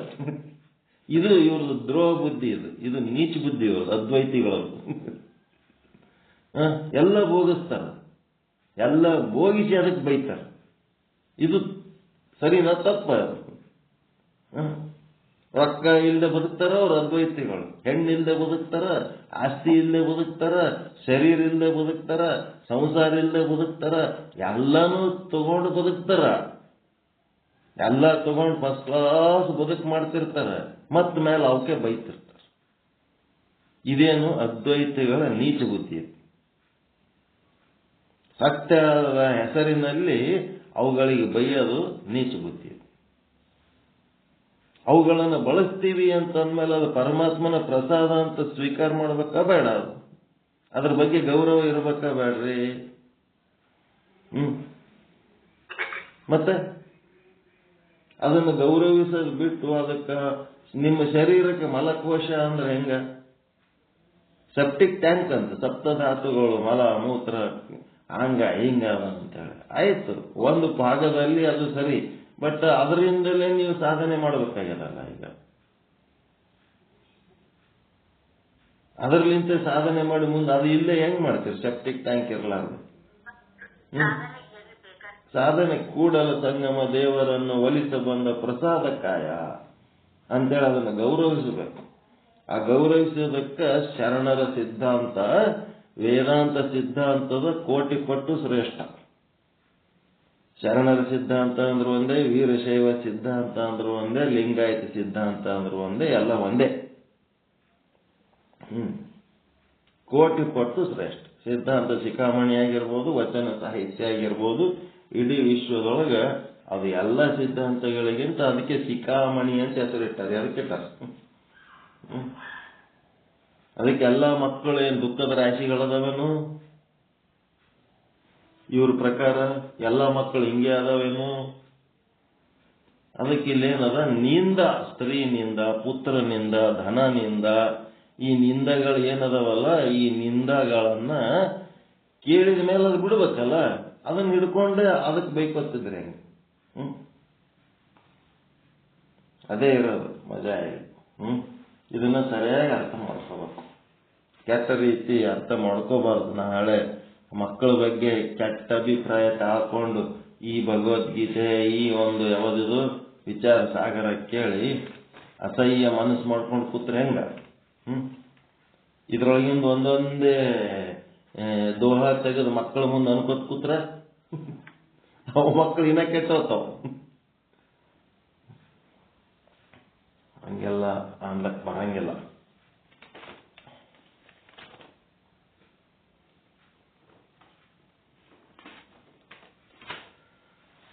ಭೋಗ ಜೀವನದೊಳಗ ಹೆಂಗಿರುತ್ತದ? ಬೆಳಿಗ್ಗೆಯಿಂದ ಸಾಯಂಕಾಲದ ತನಕ ಪ್ರಾರಬ್ಧದ ಪರಿಚಾರಕ ನಮಗೇನೇನು ಭೋಗಗಳನ್ನು ಕೊಡ್ತಾನ ಎಲ್ಲ ನಮ್ಮ ಕರ್ಮಗಳನ್ನು ಅವಲಂಬಿಸಿರ್ತದೆ ಹೊರತು ಯಾವುದನ್ನ ಇದು ಹಿಂಗೆ ಅಂಥೇಳಿ ನಿರ್ಧಾರ ಮಾಡ್ಲಿಕ್ಕೆ ಬರಂಗಿಲ್ಲ. ಇದು ಅನಿರ್ವಚನೀಯ ಜಗತ್ತು. ಮಕ್ಕಳಲ್ಲಿಂತೆ ಮನೆಗಳು ಎಷ್ಟೋ ಚಲೋ ಆಗ್ಯಾವ. ಎಲ್ಲ ಮಕ್ಕಳು ಹಿಂಗೆ ಮಾಡಿಬಿಟ್ಟಾರೆ, ಎಲ್ಲ ಕೆಡಿಸಿ ಹೋಗ್ಬಿಟ್ರ. ಬ್ಯಾಲೆನ್ಸ್ ಮಾಡ್ಕೋಬೇಕು. ನಾವು ವಿಚಾರದಾಗ ಬ್ಯಾಲೆನ್ಸ್ ಮಾಡ್ಕೊಂಡು ಜೀವನ ಮಾಡಬೇಕು. ಎಷ್ಟಾಯ್ತು ಟೈಮ? 7:20 ಅದಕ್ಕೆ ಮೊದಲ ಹೆಂಡತಿ ಗಂಡ ದಾಂಪತ್ಯದ ಬಗ್ಗೆ ಒಂದು ನಿಂದ ಮಾಡಿದರು. ದಾಂಪತ್ಯ ಇಲ್ಲ ಅಂತಂದ್ರ ಜಗತ್ತು ಬೆಳೆಯಂಗಿಲ್ಲ. ಜಗತ್ತು ಬೆಳೆಸ್ಬೇಕಾದ್ರೆ ನಾನಾ ರೀತಿ ಡಿಫಿಕಲ್ಟೀಸ್ ಅದಾವ. ಆ ಡಿಫಿಕಲ್ಟೀಸನ್ನ ಎದುರಿಸಿ ಬದುಕಬೇಕಾದಾಗ ಅಲ್ಲಲ್ಲಿ ಕೆಲವೊಂದು ಸಾರಿ ಏನಾಗ್ತಿರ್ತಾವ, ಚಿತ್ತ ಸಮತೆ ಕಳ್ಕೊಂಡು ಬ್ಯಾಲೆನ್ಸ್ ಔಟ್ ಆಗ್ತಿರ್ತಾವ. ಅವು ಆದಾಗ ಅದನ್ನೆಲ್ಲ ಸಂಭಾಳಿಸ್ಕೊಂಡು ದಾಂಪತ್ಯದಿಂದ ಸಂತಾನ ಬೆಳೆಸಬೇಕು. ಮುಂದೇನ್ ಮಾಡಿದ್ರು? ದಾಂಪತ್ಯನಿಂದ ಆದ್ಮೇಲೆ ಮುಂದೆ ಪುತ್ರನಿಂದ ಮಾಡಿದರು. ಈ ಪುತ್ರನಿಂದ ಸಹಿತ ಏನದ ಅಂತಂದ್ರೆ 100% ಸತ್ಯ ಅಲ್ಲ ಇದು. ಯಾರಿಗೂ ಆದ ಕೈ ಅನುಭವಗಳದ್ದು ಒಂದು ರಾಶಿ ಅಷ್ಟೇ. ಎಲ್ಲ ಗಂಡ ಚಲೋ ಇಲ್ಲ, ಎಲ್ಲ ಗಂಡ ಕೆಟ್ಟ ಇಲ್ಲ, ಎಲ್ಲ ಹೆಂಡ್ರು ಚಲೋ ಇಲ್ಲ, ಎಲ್ಲ ಹೆಂಡ್ರು ಕೆಟ್ಟ ಇಲ್ಲ, ಎಲ್ಲ ಮಕ್ಕಳು ಚಲೋ ಇಲ್ಲ, ಎಲ್ಲ ಮಕ್ಕಳು ಕೆಟ್ಟ ಇಲ್ಲ. ಈ ಜಗತ್ತು ಅನಿರ್ವಚನೀಯ ಜಗತ್ತಿನಾಗ ಒಂದಿವ್ಸ ಹಾಂಗದವ, ಒಂದಿವ್ಸ ಹಿಂಗದವ. ಎಲ್ಲದನ್ನು ತೆಕ್ಕಿಗೆ ಹಾಕೊಂಡು ಹೋಗಂತ ಒಂದು ಕೆಲಸ ಮಾಡಬೇಕು. ಈ ವಿಚಾರ ಸಾಗರ ಪಾಠಗಳಲ್ಲಿ ನಾನು ಏನ್ ಮಾಡ್ತೀನಿ, ಸ್ಟ್ರಿಕ್ಟ್ ಮಾಡ್ತೀನಿ. ಇಲ್ಲಿ ಹೆಂಗೆ ನಡಿಬೇಕು ಹಂಗೆ ನಡಿಬೇಕು. ಆ ಪಾಠಗಳನ್ನ ಬಿಟ್ಟು ಸಪರೇಟ್ ಹೊರಗಿದ್ದವ್ರು ಅವರೆಲ್ಲ ಏನು ನಮ್ಮ ವೈರಿಗಳೇನವ್ರು? ಅವರು ನಮ್ಮ ಹತ್ರ ಬಂದ್ರಂದ್ರೆ ಅವರಿಗೆ ರಾಜೋಪಚಾರ ಉಂಟು. ಆದ್ರೆ ಈ ಪಾಠದಲ್ಲಿ ಕ್ಲಾಸ್ ರೂಮ್ನೊಳಗೆ ಹೆಂಗೆ ನಡಿಬೇಕು ಹಂಗೆ ನಡಿಬೇಕು. ಕ್ಲಾಸ್ ರೂಮ್ನೊಳಗೆ ಹೊರಗೆ ಫ್ರೆಂಡ್ಶಿಪ್ ಅದಂತೇಳಿ ಕ್ಲಾಸ್ ರೂಮ್ ಒಳಗೂ ಹಂಗೆ ಫ್ರೆಂಡ್ಶಿಪ್ ಇಟ್ಕೊಂಡ್ರೆ ಡೆವಲಪ್ಮೆಂಟ್ ಆಗಂಗಿಲ್ಲ. ಇದ್ರ ಮೇಲೆ ನಿಷ್ಠೆ ಬೆಳೆಸ್ಕೊಂಡವರು, ಶ್ರದ್ಧೆ ಬೆಳೆಸ್ಕೊಂಡವರು ಈ ಪಾಠ ಬಿಟ್ಟರೆ ಜೀವ ಹೋದಂಗಾಗಬೇಕು ಅವ್ರಿಗೆ. ಅಂಥದ್ದು ವರ್ಷಗಟ್ಟಲೆ ಪಾಠ ಕೇಳಿದ್ರೆ ಏನು ಒಂದು ಸ್ವಲ್ಪ ಏನು ನೀವು ಒಳ್ಳೆ ಮತ್ತೆ ನಮ್ಮ ಪಾಠ ಕೇಳಿ ನಿಮ್ಮ ಅನುಭವ ಹೇಳಲಾಗಿರಲ್ಲ, ಒಂದು ಸ್ವಲ್ಪ ನಿಮ್ಮ ಅನುಭವ ಹೇಳ್ರಿ ಅಂತಂದ್ರೆ ಪಾಠಕ್ಕೆ ಬರೋದೇ ಬಿಡ್ತಾರ ಹೊರತು ಅನುಭವ ಹೇಳಂಗಿಲ್ಲ ಅಂತಂದ್ರೆ ಅವರು ನಿಷ್ಠೆ ಉಳ್ಳವರು ಅಲ್ಲವೇ ಅಲ್ಲ. ಅವರೆಲ್ಲ ಸಮಯ ಸಾಧಕರಿರ್ತಾರ. ಅಂಥವ್ರನ್ನ ಇಟ್ಕೊಂಡು ದಿವಸ ಆದರೂ ನೆರೆ ಬೇಡ, ಹೊರೆ ಬೇಡ, ದಾರಿ ಸಂಗಡ ಬೇಡ, ದೂರ ನುಡಿಯಲು ಬೇಡ, ಅಂಥವ್ರನ್ನ ದೂರ ಮಾಡಿಕೊಂಡು ಸ್ವಚ್ಛ ಇಟ್ಕೋಬೇಕು ನಮ್ಮ ಕ್ಲಾಸ್ ರೂಮ್.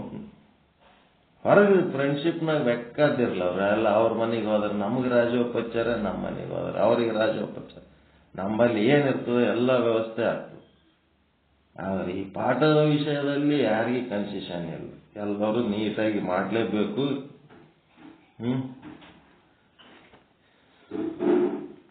ಅದಕ್ಕೆ ಮುಂದೆ ಏನ್ ಮಾಡ್ತಾರೆ, ಈಗ ರೊಕ್ಕಕ್ಕೆ ಬೈತಾರೆ. ಈಗ ಧನ ಸಂಘದ ದುಃಖ ವರ್ಣನ, ಅದು ನಾಳೆ ಹೇಳೋಣ, ಟೈಮ್ ಆಗ್ಯದ. ವಿಷಯಾಂಕ 226. ಮಕ್ಕಳಿಗೆ ಬೈಯೋದು ಮುಗೀತು. ಈಗ ಸಂತಾನ ಮುಗೀತು, ದಾಂಪತ್ಯ ಮುಗೀತು, ದಾಂಪತ್ಯದ ನಿಂದ ಮುಗೀತು, ಸಂತಾನದ ನಿಂದೆ ಮುಗೀತು. ಈಗ ಧನಕನಕಾದಿಗಳ ನಿಂದೆ ಮಾಡೋದು. ಇದು ಶರಣ ಧರ್ಮಕ್ಕೆ ಒಪ್ಪಲಾರದ ಮಾತುಗಳದವ. ಆದ್ರೂ ಈ ಒಂದು ವಿಚಾರ ಸಾಗರ ಹಿಡಿದೀವಿ ಅನ್ನೋದಕ್ಕೆ ಸುಮ್ಮನೆ ಓದ್ಕೊತ್ ಹೋಗಲ್ಲ. ಆದ್ರೆ ಈ ವಿಚಾರಗಳನ್ನು ತಗೊಂಡು ಎಲ್ಲಿ ಪ್ರಯೋಗ ಮಾಡ್ಲಿಕ್ಕೆ ಹೋಗಬಾರ್ದು. ನಮಗೆ ಪರಮಾತ್ಮ ಕೊಟ್ಟಂತ ಸಂಪತ್ತು ಏನದ, ಆ ಧನ ಸಂಪತ್ತು ನಾವು ಸದುಪಯೋಗ ಮಾಡಿಕೊಂಡು ಸರಿಯಾದ ಜೀವನ ಮಾಡ್ಕೊಂಡು ಹೋಗೋದಕ್ಕೆ ನಾವು ನೋಡ್ಬೇಕೆ ಹೊರತು ಈ ನಿಂದ ಭಾಗಗಳೇನವ ಇವುಗಳನ್ನ ನಮ್ಮ ತಲೆ ಒಳಗೂ ಹೋಗಿಸ್ಕೋಬಾರ್ದು. ಅವು ಬಾಯಿಲಿಂತ ಇನ್ನೊಬ್ಬರಿಗೂ ಹೇಳಕ್ ಹೋಗ್ಬಾರ್ದು. ಅದೇ ನಾನು ಪ್ರಯೋಗ ಮಾಡಬೇಡ್ರಿ ಅಂತ ಹೇಳ್ತಿರ್ತೀನಿ. ಇದರ ನೀವು ಪ್ರಯೋಗ ಯಾವಾಗ ಮಾಡಬೇಕು? ನಿಮಗಿರೋವೇ 2 ಪ್ರಯೋಗ. ಒಂದು ಅಹಂ ಬ್ರಹ್ಮಾಸ್ಮಿ, ನಾನು ಬ್ರಹ್ಮನಿದ್ದೇನೆ ಅಂತೇಳಿ ಬ್ರಹ್ಮನು ಇದ್ದೇನೆ ಅಂತ ತಿಳ್ಕೊಳ್ಳೋದಕ್ಕೆ ಅಡ್ಡಿಯಾದಂಥ ವಿಚಾರಗಳು ಯಾವ್ಯಾವ ತಿಳ್ಕೊಂಡು ಆ ವಿಚಾರಗಳನ್ನ ತ್ಯಾಗ ಮಾಡಿ ಬ್ರಹ್ಮನಾಗುವುದು. ಸರ್ವಂ ಬ್ರಹ್ಮ ಅಸ್ತಿ, ಅದು ಒಂದು ಪ್ರಯೋಗ. ಎಲ್ಲವೂ ಬ್ರಹ್ಮನಾಗೆ ನೋಡಬೇಕಾದಂಥದ್ದು ಒಂದು ಪ್ರಯೋಗ. ಇದು 2ನೇ ಪ್ರಯೋಗ. ಆ ಪ್ರಯೋಗವನ್ನ ಮಾಡಬೇಕಾದ್ರೆ ಈ ಬ್ರಹ್ಮ ಅಂತ ನೋಡೋದಕ್ಕೆ ಏನೇನು ಅಡ್ಡಿ ಆಗ್ಯಾವ ಆ ಅಡ್ಡಿಗಳನ್ನೆಲ್ಲ ದಾಟಿ ಎಲ್ಲವನ್ನ ಬ್ರಹ್ಮ ಅಂತ ನೋಡುವಂತ ಒಂದು ಗುಣ. ಇವೆರಡೇ ನಾವು ಮಾಡಬೇಕಾದದ್ದು ಪ್ರಯೋಗ. ಉಳಿದ ಪ್ರಯೋಗಗಳೆಲ್ಲ ಏನದವ, ಅನಿತ್ಯವಾದ ಜಗತ್ತು, ಅಸತ್ಯವಾದ ಜಗತ್ತು, ಇಲ್ಲದ ಜಗತ್ತು. ಈ ಜಗತ್ತಿನೊಳಗ ನಾವು ಏನು ಮಾಡಿದ್ರು ಅದು ಅನಿರ್ವಚನೀಯ ಜಗತ್ತು. ಅದರೊಳಗ ಸತ್ಯನೂ ಸತ್ಯ ಅಲ್ಲ, ಅದರೊಳಗೇನು ಮಿಥ್ಯನೂ ಮಿಥ್ಯ ಅಲ್ಲ. ಬ್ರಹ್ಮ ಒಂದೇ ಸತ್ಯ, ಜಗತ್ತಿನ ಸತ್ಯ ಸತ್ಯ ಅಲ್ಲ, ಜಗತ್ತಿನ ಮಿಥ್ಯ ಮಿಥ್ಯ ಅಲ್ಲ. ಎಲ್ಲ ಇದೊಂದು ಆಟ ಅಷ್ಟೇ, ನೆರಳು ಬೆಳಕಿನ ಆಟ. ಇಷ್ಟು ತಿಳ್ಕೊಂಡು ಏನಾರ ಪುತ್ರನ ವಿಚಾರ, ದಂಪತಿಗಳ ವಿಚಾರದಲ್ಲಿ ನಿಂದಾ ಭಾಗದ ಬಗ್ಗೆ ಕಂಪ್ಲೀಟ್ ಮಾಡಿವಲ್ಲ. ನಿಮ್ಮ ಏನಾರ ಅನುಭವಗಳು, ಏನಾರ ಪ್ರಶ್ನೆಗಳಿದ್ರೆ ಕೇಳ. ನಾವಂತೂ ಬ್ಯಾಲೆನ್ಸ್ ಮಾಡ್ಬೇಕಂತ ಹೇಳ್ತೀವಿ. ಒಳ್ಳೆ ಮಕ್ಕಳು ಅದಾವ, ಕೆಟ್ಟ ಮಕ್ಕಳು ಅದಾವ. ಕೆಟ್ಟ ಮಕ್ಕಳು ಎಲ್ಲ ಕಾಲದಲ್ಲಿ ಕೆಟ್ಟಿರಲ್ಲ, ಅವರು ಒಳ್ಳೆಯವರು. ಅವ್ರಲಿಂತ ಕೆಲವೊಂದು ಕೆಲಸ ಆಗ್ತಿರ್ತಾವ. ಒಳ್ಳೆ ಮಕ್ಕಳು ಎಲ್ಲ ಕಾಲದಾಗ ಒಳ್ಳೆಯವ್ರು ಇರಲ್ಲ, ಅವ್ರಲ್ಲಿಂತನೂ ಕೆಟ್ಟ ಕೆಲಸಗಳು ಆಗ್ತಿರ್ತಾವ. ಯಾರು 100% ಒಳ್ಳೆಯವರಲ್ಲ, ಯಾರು 100% ಕೆಟ್ಟವರಲ್ಲ. ಎಲ್ಲರಿಂದ ಎಲ್ಲ ಆಗ್ತಿರ್ತಾವ. ನಾವು ಹೆಂಗೆ ನಡ್ಕೋತೀವಿ ಹಂಗೆ. ನಮಗ ಕಲ್ಲು ಒಗಿತೀವಿ ಅಂತಂದ್ರೆ ನಮ್ಗೆಲ್ಲರೂ ಹೂವು ಕೊಡು ಅಂದ್ರೆ ಹೆಂಗಾಗ್ತದೆ? ನಾವು ಹೂವು ಒಗೆದ್ರೆ ನಮಗೆ ಹೂವು ಬರ್ತಾವ. ಕಲ್ಲೇ ಒಗೋದಕ್ಕೆ ಹೂವು ತೋತೀನಿ ಅಂದ್ರೆ ಹೆಂಗೆ ಸಿಗ್ತು? ನಾವು ಹೆಂಗೆ ನಡ್ಕೋತೀವಿ ಹಂಗೆ ಅವ್ರು ಇರ್ತಾರೆ. ಮಕ್ಕಳು ಇರ್ಬೋದು, ಹೆಂಡ್ರು ಇರ್ಬೋದು, ಯಾರಿದ್ರಿ. ಯಾರಿಗೇನಾರ ಅನುಭವಗಳು ಹೇಳಬೇಕು, ಕೇಳಬೇಕು, ಪ್ರಶ್ನೆಗಳು, ಡೌಟ್ಗಳು, ದಾಂಪತ್ಯ ಜೀವನದಲ್ಲಿ ಹೆಂಗಿರ್ಬೇಕು, ಒಬ್ರಿಗೊಬ್ರು ಮಿಥ್ಯ, ಹಂಗ ಹಿಂಗ ಸಂಬಂಧ ಸುಳ್ಳು, ಅವು ಇವು ಅಂತೇಳಿ ಮಗ ಕೆಟ್ಟ ಅಂತ ಹಿಂಗೆಲ್ಲ ಹೇಳಿವಲ್ಲ, ಇದ್ರೊಳಗೆ ನಿಮ್ಗೆ ಏನಾರ ಅನುಭವಗಳು, ಪ್ರಶ್ನೆಗಳು ಏನಾರ ಇದ್ರೆ, ದುಃಖದ ರಾಶಿ ಹಂಗೆ ಏನೇನೋ ಹೇಳ್ಯಾರ ಅವರು.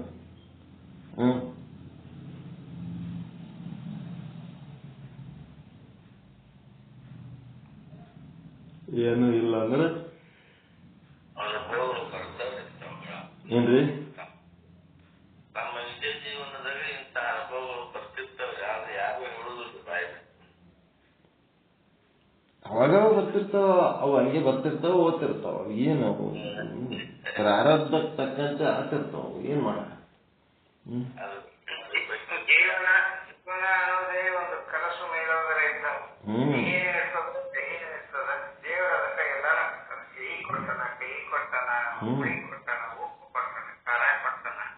ಅದನ್ನು ನಾವು ಸಮರಸ ಮಾಡ್ಕೊಂಡು ಹೋಗ್ಬೇಕಷ್ಟೇ. ನಮ್ಮ ಜೀವನ ಸವಾಲುಗಳಾಗಿ ಸ್ವೀಕರಿಸ.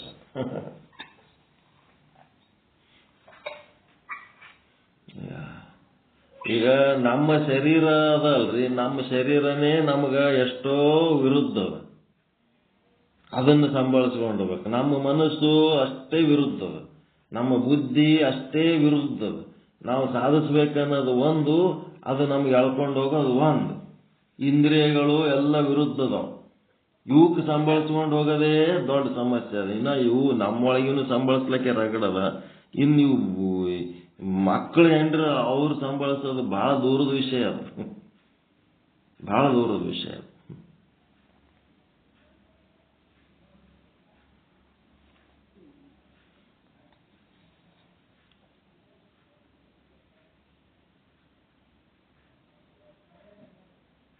ಅದಕ್ಕೆ ನಾವು ಸುಮ್ಮನೆ ಹೆಂಗ ಎಷ್ಟು ಅವಶ್ಯಕತೆ ಇಲ್ಲಿ ತನಕ 25-30 ವರ್ಷ ಆದ್ರೆ ನಮ್ಮ ಹೆಂಡ್ರು ನಮ್ಗೆ ಏನು ಹೇಳ್ಯಾರ ಏನು ತಿಳಿದೇ ಇಲ್ಲ. ನಮ್ಗೆ ಅವ್ರು ಏನು ಹೇಳ್ಯಾರ ತಿಳಿದಿಲ್ಲ. ಸುಮ್ಮ ಹಂಗೆ ಮೇಲೆ ಏನೋ ಮಾಡ್ಕೊತ ಹೊಂಟ್ಬಿಟ್ಟು ಅದ್ರ ಬಗ್ಗೆ ಹೆಚ್ಚು ಆಲೋಚನೆ ಮಾಡ್ಲಿಕ್ಕೆ ಹೋದ್ರೆ ತಲೆನೇ ಕೆಟ್ಟು ಹೋಗುತ್ತೆ. ಅದಕ್ಕೆ ನಾವು ತಲೆ ಕೆಲ್ಸಗಳನ್ನ ಮಕ್ಕಳು ಏನಂತಾವ, ಆಟೆ ಮೇಲೆ ಮಾಡ್ಕೊಂಡು ಮುಗಿಸ್ಕೊಂಡು ನಡಿ ಅನ್ನೋದು ಶೋ ಅಣ್ಣ ಆಯ್ತಪ್ಪ. ಹೆಚ್ಚು ಗ್ರಿಪ್ನಾಗ ತಗೋಬೇಕಂತೇಳಿ ವಾದೇವ ಅಂತಂದ್ರೆ ನಮ್ಮ ಗ್ರಿಪ್ ಕೆಟ್ಟೋಗ್ಬಿಡ್ತದೆ, ನಾವು ಹಾಳಾಗೋಗ್ಬಿಡ್ತೀವಿ. ಹಿಂಗಾಗಿ ಆಟಕಾಟೆ ತಚ್ಚಂಡ್ಗೋ ಹೋಗ್ಬಿಡೋದು ಸಂಸಾರದಾಗ. ಆಧ್ಯಾತ್ಮದಾಗ ಡೆಪ್ತನಾಗ ಹೋಗ್ಬೇಕು, ಅದ್ರೊಳಗೆ ಡೌಟ್ ಇಲ್ಲ. ಎಷ್ಟು ಡೆಪ್ತನಾಗ ಓದ್ತೀರಿ ಅಷ್ಟು ಆನಂದ. ಈ ಹೆಂಡ್ರ ಮಕ್ಕಳ ಸಂಸಾರ ವಿಷಯದಾಗ ನೀವು ಎಷ್ಟು ಡೆಪ್ತ್ ಓದ್ತೀರಿ, ಅದು ಹಜಾಮರ ತಿಪ್ಪೆ ಅಂತ. ಎಷ್ಟು ಕೆದರಿದ್ರು ಹಜಾಮರ ತಿಪ್ಪೆಗೆ ಏನು ಹಾಕಿರ್ತಾರೆ? ಕೂದಲು ಹಾಕಿರ್ತಾರೆ. ಬರೀ ಕೂದಲು ಹಾಕಿರ್ತಾರೆ ಅವ್ರ ತಿಪ್ಪೆ. ಎಷ್ಟು ಕೆದರಿದ್ರು ತಿಪ್ಪೆ ಬರ್ತಿರ್ತ, ಕೂದಲು ಬರ್ತಿರ್ತಾವ. ಹಂಗ ಈ ಸಂಸಾರದಾಗ ಏನಂದ್ರೆ ಲಾಸ್ಟಿಗೆ ಏನು ಸಿಗ್ತದೆ? ಹಜಾಮರ ತಿಪ್ಪಿ ಅಂದ್ರೆ ಏನಿರಲ್ಲ, ಅದು ಗೊತ್ತಿರ್ತದೆ ಲಾಸ್ಟಿಗೆ. ಗೊತ್ತಿದ್ರೂ ಇಲ್ಲಿ ಜಗತ್ತಿನಾಗ ಎಲ್ಲ ಒಂದು ಪಾತ್ರ ವಹಿಸ್ಬೇಕಾಗಿದೆ, ವಹಿಸ್ಬೇಕು. ಅದನ್ನ ನಮ್ಮ ಆನಂದ ನಮ್ಮ ಬ್ಯಾಲೆನ್ಸ್ನಾಗ ನಾವು ಇಟ್ಕೊಂಡು ಅದನ್ನ ಮಾಡ್ಕೊತ ಹೋಗ್ಬೇಕು ಹೊರತು ಅದನ್ನೇ ನಮ್ಮ ಆನಂದದ ಆಕಾರ ಅಂತೇಳಿ ಏನಾರ ಇಟ್ಕೊಂಡೇವ ಅಂತಂದ್ರೆ ಅದು ಏನು ಕೊಡ್ಬೇಕು ಅದೇ ಕೊಡ್ತದೆ, ದುಃಖನೇ ಕೊಡ್ತದೆ. ಹಿಂಗಾಗಿ ಇದ್ರಾಗ ಬಹಳ ಕಡಿಮೆ ಮಹತ್ವ ಕೊಡ್ಬೇಕು ಈ ವಿಷಯದವು. ಕಡಿಮೆ ಮಹತ್ವ ಕೊಟ್ಟು ಆಧ್ಯಾತ್ಮಕ್ಕೆ ಹೆಚ್ಚು ಮಹತ್ವ ಕೊಡ್ಬೇಕು. ಹೆಚ್ಚು ಸಮಯ, ಹೆಚ್ಚು ಶಕ್ತಿ, ಹೆಚ್ಚು ಸಾಮರ್ಥ್ಯ ಎಲ್ಲನೂ ಅದಕ್ಕೆ ಖರ್ಚು ಮಾಡಬೇಕು. ಆದ್ರೆ ಸಂಸಾರಕ್ಕೆ ಕಡಿಮೆ, ಎಷ್ಟು ಸಾಧ್ಯದಷ್ಟು ಕಡಿಮೆ ಮಹತ್ವ ಕೊಡ್ಬೇಕು ಅದಕ್ಕೆ. ಯಾಕಂದ್ರೆ ಶರೀರ ಮನಸ್ಸು ಇರೋದ್ರಿಂದ ಇದರ ಸಲುವಾಗಿ ಸಂಸಾರ ಬೇಕು. ಶರೀರ ಮತ್ತು ಮನಸ್ಸುಗಳು ಮೇಂಟೆನೆನ್ಸಿಗೆ ಸಂಸಾರ ಬೇಕಾಗ್ತವೆ. ಅವು ಇರ್ಲಿಲ್ಲ ಅಂತಂದ್ರ ಮೇಂಟೆನೆನ್ಸ್ ಸರಿಯಾಗಿ ಇರ್ಲಿಲ್ಲ ಅಂತಂದ್ರ ಯಾವ ಕೆಲಸನೂ ಸರಿಯಾಗಿ ಮಾಡ್ಲಿಕ್ಕೆ ಆಗಂಗಿಲ್ಲ. ಹಿಂಗೆ ಸಮಸ್ಯೆಗಳಿಗೆ ಇನ್ನೊಂದಿಷ್ಟು ಸಮಸ್ಯೆಗಳಾಗ್ತವೆ. ಆದ್ರೆ ಸಂಸಾರ ಮೇಂಟೆನೆನ್ಸ್ ಮಾಡೋದೇ ಒಂದು ದೊಡ್ಡ ಕೆಲಸ ಅಲ್ಲ. ಮೇಂಟೈನ್ ಮಾಡಿ ಮುಂದೆ ಅಧ್ಯಾತ್ಮ ಸಾಧನೆ ಮಾಡೋದು ಗುರಿ. ಈ ಶರೀರ ಸಂಸಾರ ಮೇಂಟೈನ್ ಮಾಡೋದೇ ಗುರಿ ಅಲ್ಲ. ಇದನ್ನು ಮೇಂಟೈನ್ ಮಾಡಿಕೊಂಡು ಇವುಗಳಿಂದ ಮುಂದೆ ಅಧ್ಯಾತ್ಮ ಸಾಧನೆ ಮಾಡಬೇಕು. ನಾವು ಅಧ್ಯಾತ್ಮ ಸಾಧನೆ ಮಾಡ್ಲಾರ್ದೆ ಬರೇ ಶರೀರ ಮೇಂಟೈನ್ ಮಾಡ್ಕೊಂಡು ಏನ್ ಮಾಡೋದು? ಎಷ್ಟು ಚಂದ ಮೇಂಟೈನ್ ಮಾಡಿದ್ರೆ ಅದಕ್ಕೆ ಬಂತು.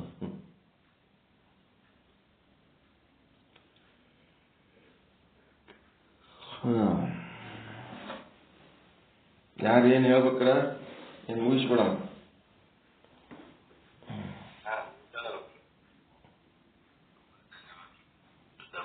ಪರಮಾನಂದ ಪ್ರಾಪ್ತಿ ಭವ, ಸರ್ವ ದುಃಖ ನಿವೃತ್ತಿ ಭವ, ಇಷ್ಟಾರ್ಥ ಸಿದ್ಧಿರಸ್ತು, ಯಶಸ್ವಿ ಭವ ಯಶಸ್ವಿ ಭವ. ಜೈ ಶುದ್ಧ ಬ್ರಹ್ಮ, ಜೈ ಜೈ ಶುದ್ಧ ಬ್ರಹ್ಮ. ಓಂ ಶಾಂತಿ ಶಾಂತಿ ಶಾಂತಿ. ಶರಣು ಶರಣಾರ್ಥಿ. ಎಲ್ಲರಿಗೂ ಒಳಿತಾಗಲಿ, ಎಲ್ಲರಿಗೂ ಶುಭವಾಗಲಿ.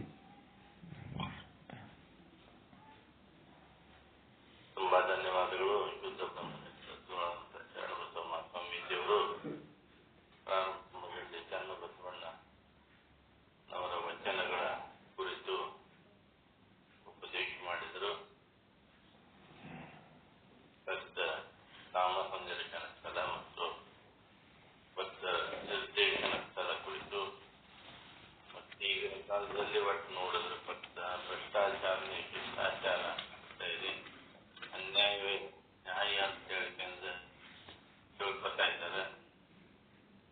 ಗುರು ಜಂಗಮರಲ್ಲಿ ದ್ವೇಷವನ್ನು ಮಾಡಬಾರ್ದು ಮತ್ತು ಅವರಲ್ಲಿ ಅವಗುಣಗಳನ್ನು ತೋರಿಸಬಾರ್ದು.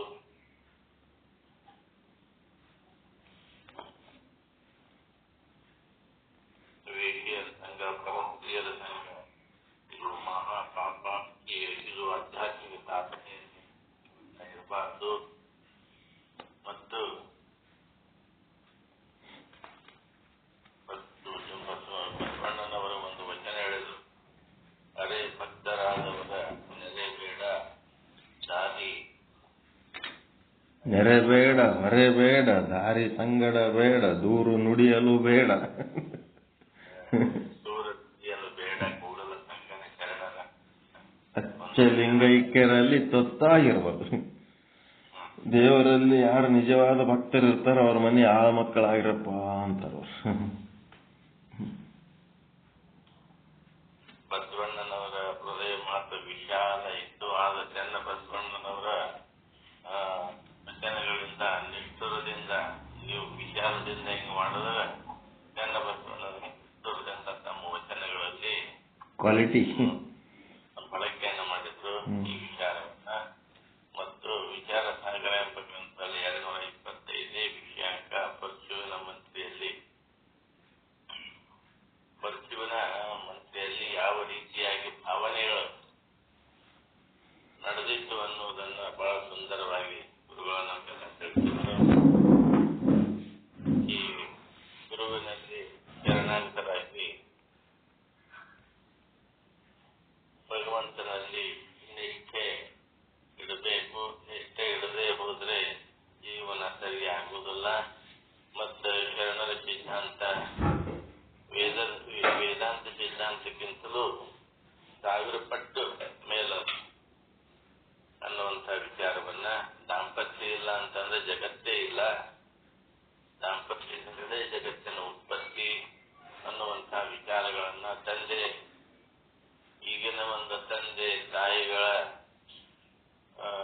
ಯಾವ ರೀತಿಯ ಮಕ್ಕಳ ಬಗ್ಗೆ ದುಃಖವನ್ನ ಪಡ್ತಾರ ಅನ್ನುವುದನ್ನು ಕೂಡ ಈ ಒಂದು ವಿಚಾರ ಸಾಗರದಲ್ಲಿ ತಿಳಿಸಿಕೊಟ್ರು. ಅವರಿಗೆ ಪೂರ್ವಕವಾದಂತಹ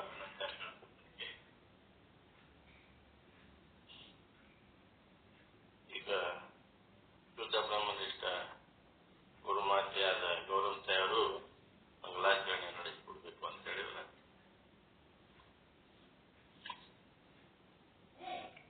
ಮಾರುತಿಯನ್ನು ಬೆಳಗುವೇನು ಪೀತಾಂಬರ ದ್ವಿಜೆ ಪೀತಾಂಬರಜಿಗೆ ಸರ್ವಶಾಸ್ತ್ರ ಬಲ್ಲ ಮಹಾ ಸರ್ವಜ್ಞ ಮೂರ್ತಿಗೆ ಬಾಲಬೋಧ ಶ್ರೀ ಚಂದ್ರೋದಯ ರಚಿಸಿದಾತನಿಗೆ ವಿಚಾರ ಸಾಗರ ಇಂಗಿತ ತಿಳಿಸಲು ಟಿಪ್ಪಣಿ ಬೋಧಿಪಗೆ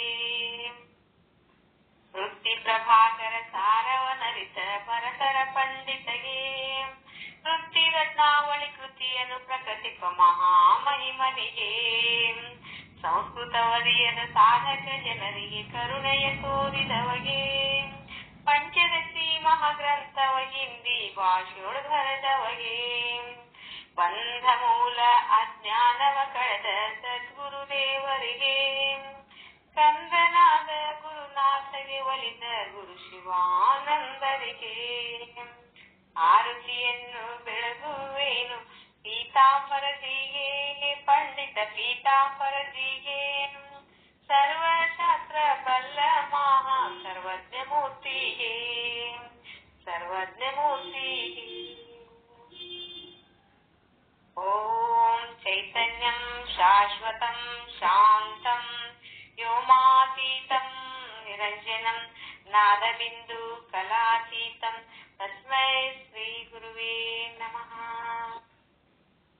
ಓಂ ಪೂರ್ಣಮದಃ ಪೂರ್ಣಮಿದಂ ಪೂರ್ಣಾತ್ ಪೂರ್ಣಮುದಚ್ಯತೆ ಪೂರ್ಣಸ್ಯ ಪೂರ್ಣಮಾದಾಯ ಪೂರ್ಣಮೇವಾವಶಿಷ್ಯತೆ. ಓಂ ಶಾಂತಿ ಶಾಂತಿ ಶಾಂತಿ. ಪರಮಾನಂದ ಪ್ರಾಪ್ತಿ ಭವ ಸರ್ವ ದುಃಖ ನಿವೃತ್ತಿ ಭವ ಇಷ್ಟಾರ್ಥ ಸಿದ್ಧಿರಸ್ತು ಯಶಸ್ವಿ ಭವ ಯಶಸ್ವಿ ಭವ. ಓಂ ಶಾಂತಿ ಶಾಂತಿ ಶಾಂತಿ. ಎಲ್ಲ ಗುರುಗಳಿಗೂ ಶರಣಾರ್ಥಿಗಳು. ಎಲ್ಲರಿಗೂ ಶರಣಾರ್ಥಿಗಳು. ಎಲ್ಲ ಮಹಾತ್ಮರಿಗೂ ಶರಣಾರ್ಥಿಗಳು. ಎಲ್ಲ ಗುರುಗಳಿಗೂ ಶರಣಾರ್ಥಿಗಳು. ಎಲ್ಲರಿಗೂ ಶರಣಾರ್ಥಿ.